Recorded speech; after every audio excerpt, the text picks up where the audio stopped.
Can you believe it is almost 2026? We're wrapping up the year, and in this final season of the year, we wanted to make an episode where we're talking about the top AI tools that we use this year and the top ones that we stopped using this year. So the spicy takes, the AI model roasting is about to come out in full force. But before we get into that, let's talk about what we are using and the tools that we love. So, of course, this is not sponsored, but all of these companies should sponsor us. Drop me a line. But off the cuff, with no sponsorships, Connor, what is your top tool that you are using this year with AI? I mean, look, and you're right. We don't take outside sponsors, but Jaeden, it is sort of a good opportunity to sort of say that this year AI Box absolutely crushed it. And if we're about to talk about like these large language models and other tools, and just remember, for just $19 a month at AIbox.ai, AIbox.ai, Jaden's company, you can have all of these tools and compare them side by side, compare images, compare everything side by side. It's amazing. Build your own little mini agents in there, everything. It's absolutely phenomenal. Check that out. Jaeden, for me, there's one glaring one that I think I'm just going to stop paying for. A lot of these things I just kind of pay for, and then I just sort of like stop because other things are just getting too good. So let me just sort of like say this. I'm just going to sort of like give you my 4 that I use, and then I'll talk about like maybe how I use them. But this isn't in a specific order because I use them for different things. But no question, of course, ChatGPT. That's in there. ChatGPT is still sort of like, kind of king of the mountain a little bit. I will also say number 2, Claude 4.5 Opus. Guys, I can't tell you how many people I meet that haven't used Claude yet. Jaeden, you would love this. Last night, Finn had been struggling with this coding problem. He's a junior, and he'd been working for literally days, and then literally all night on this one bug. He could not figure it out. He couldn't figure it out. I'm like, hey, I feel the have you pain. run this? That's what I'm saying. You know this I better was than a anybody else. I'm like, developer, but my wife is a developer, or she studied computer science, and I sat in the computer lab for many, many hours with her at college trying to debug things. Jaeden, it's something I've never done before, so I don't understand. So you can imagine when I tell Finn, have you tried Claude? Finn looks at me strangely because he's like, I thought you only use Claude for writing, because I do. Claude, phenomenal writer. So let me just sort of say, as I'm going through, number 1 for me, ChatGPT, why it's the everyman. It's everything I go to. Hey, what about this play setting? Hey, what's this thing on my arm? Hey, I just spilled coffee. How do I do this? ChatGPT is just the go-to. I just kind of go to it. It's simple. It's easy. It's on my phone, et cetera, et cetera. Claude, unbelievable. 4.5 Opus is, I'm not sure, it's not the best model, Jaeden. I don't know what to tell you. I just, for the last 6 months or so, or maybe 3 months, I've just thought Claude has been unbelievable. It writes so well. It thinks so well. It's so unbelievably powerful. I'm constantly blown away.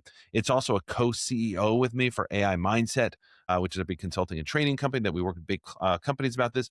The third one, Gemini, when 3 came out, it changed everything. I wasn't really using Gemini before that. 3 came out, I'm like, oh my gosh, this is unbelievable.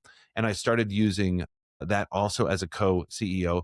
Side on that, Nano Banana Pro, holy smokes, changed the way that we do infographics, everything else. Robert can now spin it up in like 2 seconds as just a model. And then the 4th, Copilot.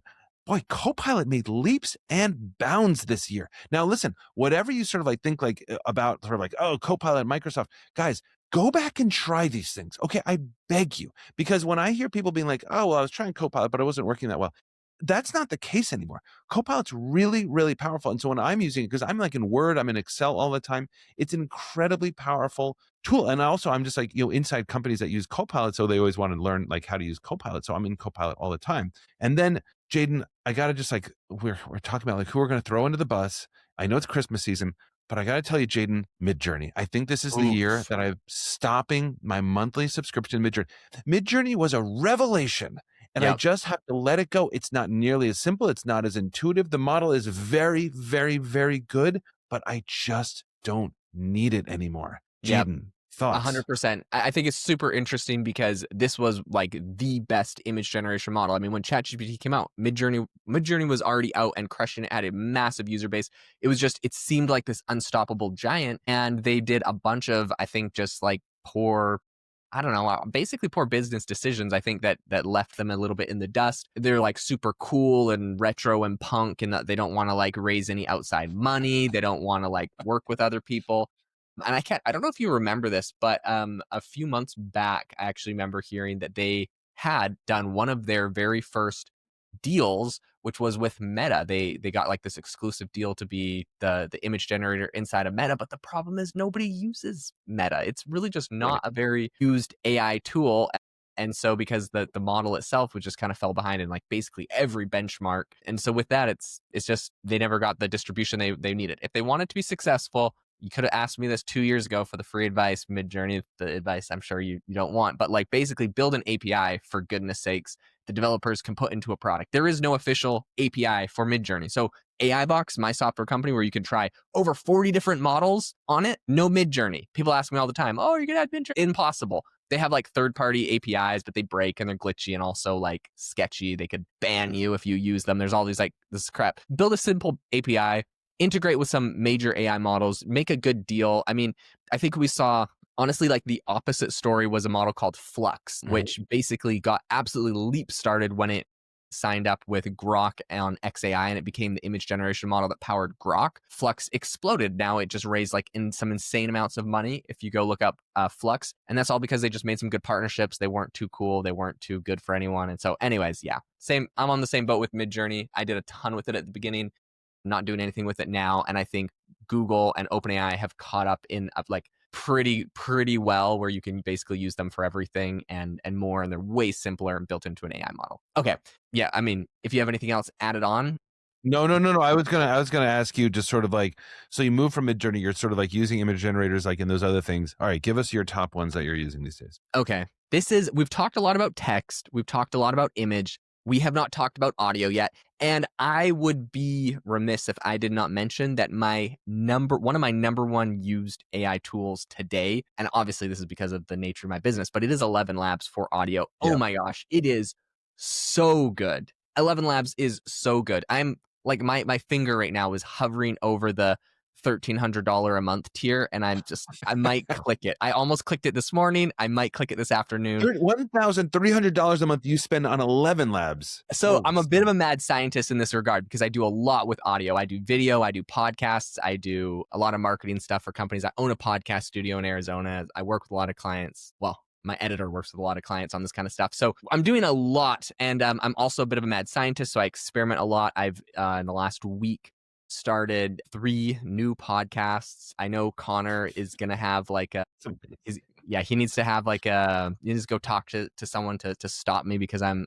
going way overboard. But I started a history podcast, a fitness podcast, and a finance podcast. And all of these, this is an experiment. We'll see what happens, guys. All right. You'll never find them. They're out in the wild, hidden somewhere, but they're clones of my voice talking. And they are scripts written by ChatGPT. Now I've went on a pretty in-depth custom GPT where I've trained it to talk exactly like me with all of my phrases, given it like a bunch of guidelines and so that it can't kind of go off the rails or anything. And I've pre-selected all of the titles. I then have a virtual assistant that will go and generate podcasts in these different genres, and we're testing out. We're in the arena testing things out. I will say I have a history show that is popping off and going viral, which is exciting because I actually listen to AI history shows on YouTube. I know people are probably think that's like shocking, but I just think history doesn't change that much. The model's not going to hallucinate. And I want unlimited information about the Roman Empire. So sue me, okay? I listen to AI-generated Roman Empire podcasts. They're super fascinating. So I have started a history podcast. It is doing insanely well. And I have a couple new ones that I'm doing. In order to do that, I'm testing a ton of different stuff. I've dialed down. 11 Labs is the tool for it. I will one of these days play for you, Conor, an episode, and you would never be able to guess it wasn't me talking. So 11 Labs is incredible for audio. Yeah, I know it. And I mean, like the 11 Labs stuff that I was doing like last year, a year and a half ago, even that was indistinguishable, which is absolutely unbelievable. And so I can't even imagine how good it is now. I still subscribe to 11 Labs because it's only like for me, it's like $6 a month. It's totally worth it just to have it. The other thing we subscribe to, Jaeden, Jaeden. Okay. So we do a lot of experimenting around this because it's really, really good. Like, to kind of create AI avatars, especially, and just to sort of like given sort of like peek behind the scenes, like, we kind of think like, well, do we want to sort of like start another channel, kind of like how Jaeden has channels behind the scenes, another channel where it's like my avatar talking. We haven't done it because everything on my flagship stuff has to be sort of like super authentic and super me and all that kind of stuff. But I think the theme here that you guys are seeing and hearing is just keep trying these tools. And also sort of like to Jaden's point too, what is it that you need to do, right? Because that mad scientist mentality is an amazing sort of like approach to life in this, because if you are sort of like, trying to create new things or something like that, like look for the tools that do that. And there aren't that many that you need. You need a great large language model. You need 11 labs. Maybe you need HeyGen. You need a great image generator attached to, and Nano Banana Pro is about as, it will do everything you need to do. And that's it, guys. Like you can go and create unbelievable stuff in 2026. And when in the new year, we're going to sort of like do a few podcasts on that. But I am super excited about that. Jaeden, last thoughts on any of this? Yeah, don't you dare wrap it up. I have more things to say, but I'll try to be quick. Okay, and I hate talking about 11 Labs so much. I just have to give you one other use case that I actually think is applicable to a lot of people. That is language translation with 11 Labs is so freaking good. So on my other show, AI Chat, I have 11 Labs. I should do it for this show too, Connor. But I have 11 Labs, a virtual assistant. They will take the audio file of that episode, put it into 11 Labs, and it will translate like my voice, me talking exactly what I say, into like 5 other languages. So I have a French podcast, a German podcast, a Mandarin, Spanish, and Ukrainian for some reason. I got a lot of listeners in Ukrainian. I don't know why. I tested out 26 different languages, which use like so many credits. But then I hunkered down. German and French are my number one, which is funny because I actually speak French, but the 11 Labs makes me sound so much better speaking French. Perfect. So we use that. The only other things I'll say that I'm subscribing to, in addition to basically everything that Connor already mentioned, is Descript is amazing for video editing. Yep. Riverside's amazing for video editing. Both of those have amazing AI features on them. And I can't think of anything else, but we'll make a follow-up. Let me throw one other one. I don't know if you use Canva, which is another one that's just like, yes, of course. I've been a premium Canva payer for like 2 years, and I use their AI stuff all the time. Every time it's like a photo of my face, I make it so it like AI is my face, so it looks better, removes my like, acne or anything like that. It's great. Canva is amazing. They'll also do image fill. So like sometimes I have an image and it's not quite big enough to fit on the template I'm using. So I'll have AI fill out the edges of the images. It does a really good job on that. Oh my gosh. The other thing that I have to say that Descript does that's so cool is it does eye contact. So if you make a video of yourself talking to your camera, but you're not looking straight at the camera because you're reading a script, on Descript, it has an AI that will make it look like your eyes are looking straight at the camera. It is so amazing. By the way, more and more, the CapCut does that now too. CapCut, all this AI stuff is in all of this stuff now, guys. This is I get asked questions all the time, like, which tool should you use? I'm like, AI is in everything. Keep the tools that you already loved. AI, I guarantee, is being built in. 100%. Thank you so much, everyone, for tuning into the podcast today. I'm going to cut Connor off because I know he's got 100 other tools that he's just dying to tell us about and companies that he's dying to roast. We'll do a whole nother episode on this.